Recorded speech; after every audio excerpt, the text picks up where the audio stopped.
We're less than a month away from the general elections. And so I want to share a few thoughts. I'm going to try to keep this short. I'm not going to talk about whataboutism, filter bubbles, or confirmation bias. If you're unfamiliar with any of those terms, please take a few minutes to educate yourself.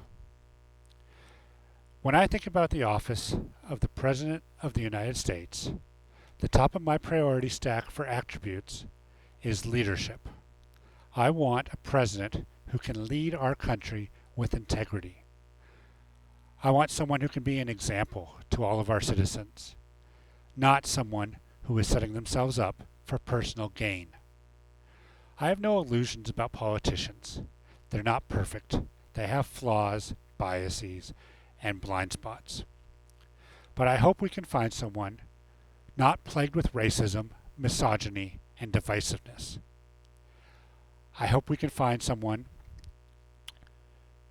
whose primary tool of the trade is not lying, who is not puffed up in their own pride, and who isn't so hypocritical that they say out of one side of their mouth law and order, while at the other side of their mouth not able to keep simple debate rules. Our country has many problems. We have systemic racism. We have people denying the systemic racism. We have corporate domination of our politics, and an infinite number of wedge issues. Let me talk a little bit about those wedge issues. If you would support Mao as long as he supported universal health care, or Hitler as long as he was anti-gun control, good on you for having convictions, but you're a moron. You have to look above the trees and see the whole forest. Let me talk about the corporate domination of politics. The Constitution says we the people, not we the corporations.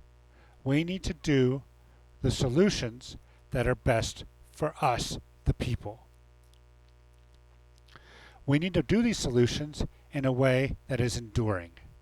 If we have protests and civil unrest, and it becomes just a flash in the pan and nothing actually changes, that's not real change.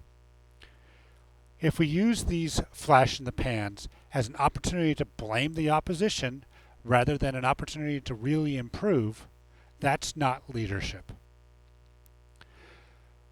We can look at Russia, China, Iran, and North Korea as examples of people attacking our American way of life.